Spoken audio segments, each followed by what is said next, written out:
შიმშილობს მე-20 დღეა და შიმშილობს მკაცრი ფორმით. ის დღემდე იღებს მხოლოდ წყალს. არ ვაპირებთ, რომ შევწყვიტოთ ბრძოლა, პირიქით მე მგონია, რომ გაათმაგებული ენერგიით უფრო გაბედულად ვიბრძვით მზიას და ყველა პოლიტპატიმრის გასათავისუფლებლად.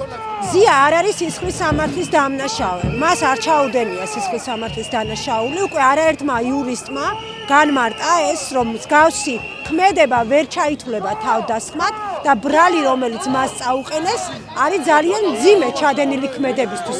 არ ვიცით კონკრეტულად როგორ მოწმდება მისი ჯანმრთელობა, რომ ნდობა იყოს ამ პროცესის მიმართ და რომ იყოს ნდობა, მნიშვნელოვანია მეტი საჯაროობა და უფრო მეტი ინფორმაცია.